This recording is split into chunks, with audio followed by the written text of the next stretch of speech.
Summer of Broken Rules, Chapter 8, Part 2. I'd posted a picture from Wink and Honey's dinner. My mom had taken it after Luli, Eli, and I had returned from Edgartown. The three of us had our arms around each other, with the pink and orange sunset in the background. A pink lemonade sunset, Meredith Clare would have called it. I was smiling in the middle, my cheeks flushed from the rush of assassin, adrenaline in my hair blowing in the breeze. Cousins, I'd captioned the photo, completely forgetting about the wedding hashtag. It had gotten a ton of likes, but I'd turned off those notifications ages ago. Now, though, I couldn't help but notice the top comment. @Ben Fletcher had left behind 3 fire emojis. I rolled my eyes. Ben had loved me, but I'd realized that it never went very deep for him. His compliments always revolved around my looks. I reopened my text to read Ben's final one. "I think we need to talk." "No, we certainly do not, shithead," I muttered, and debated whether or not to throw my phone across the room. But no, I settled for deleting Ben's texts. Then I swiped back to my Instagram profile and did a little identity changing. I scrolled through my feed for a few minutes.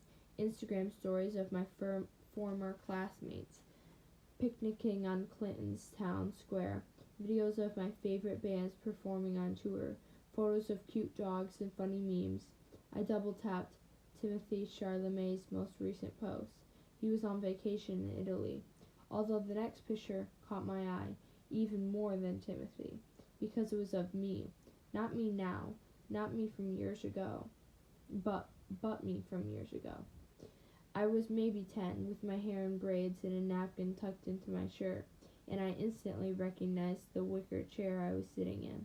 On my knees, I knew, since I'd been too tiny to reach the table, and I needed to reach the table, to reach the giant stone bowl in front of me, filled with Atlantic's famous lobster guacamole. But rather than using my best manners and politely dipping a tortilla chip, I'd grabbed a gob of guac and smeared it across my face. Someone had dared me. What? I stopped gawking long enough to blink and see who was responsible for such blasphemy. Just delightful. @SoWitty17 had written, "Thank you, my lobster, for the recommendation. #Hooray, she's a Dupre." I immediately DM'd him. "Where did you find that picture?" And then, "You watch Friends?" Because my lobster, Whit's term of endearment for the day, was not only a pun about his meal, but also a direct reference to the old sitcom. Phoebe had a theory that when lobsters linked claws, it meant they'd fallen in love and would mate for life.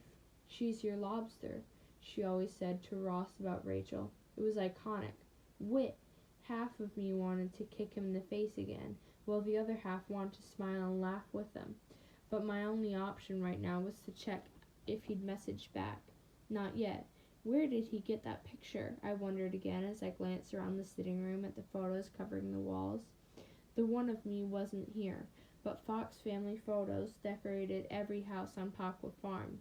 I smirked to myself. Every house but Whit was only staying in one. Several minutes later, I marched into the cabin's empty main room with its mammoth stone fireplace, collection of crackered leather couches, and teeth-bearing Tagger painting. I'd taken the back way through the woods in case Ian was lurking nearby. Relax, relax, I now told my pulse. You're inside, you're safe. I surveyed the room, once, twice, 3 times, before I noticed a series of framed photos displayed on the fireplace's mantel. Most of them had been taken 2 centuries ago, but there was a pop of color amid all the black and white. Of course, it was me. "Gotcha," I said, and crossed the room to grab the frame as I felt my phone vibrate in my pocket. I dug it out to see a DM from @SoWitty17. "Did you swipe right?" it asked. "Swipe right." @Claire's space sister tapped back. "Excuse me, but I don't recall us matching on Tinder." "You wouldn't," he said. "I don't have Tinder." "Neither do I almost replied.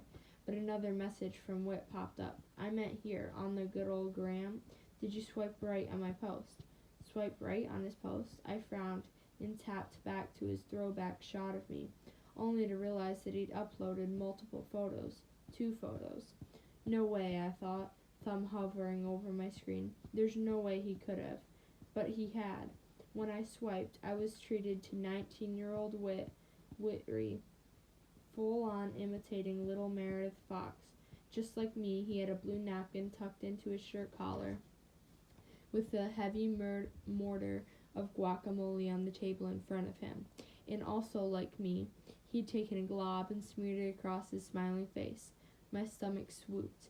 Whit must have messaged again after I'd liked the photo, but I was too busy to respond, risking another run-in with Ian to steal something from the camp. Hannah's red lobster stuffed animal. She wouldn't notice, I told myself as I raced back to the cabin, to the last room in the row. She has so many toys, she won't even notice. Whit hadn't made his bed, but I bypassed that to decorate his nightstand. I moved last night's ice pack in favor of arranging my picture frame just so, and then placed the lobster on top of his New Zealand guidebook. A trip with his mom, I guess, maybe to close out the summer. I noticed his unmade bed again before I left, and by that I mean I stopped and borderline creepily stared at it.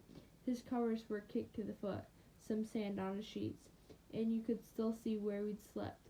Our indentations in the mattress were a little too close to be fully platonic. I'd remembered this morning, waking up next to him and seeing our arms stretched toward each other. Yes, I thought, I want to smile and laugh with him. My heart flipped, realizing that wasn't all I wanted to do. I also wanted to kiss him. I wanted to kiss Whit.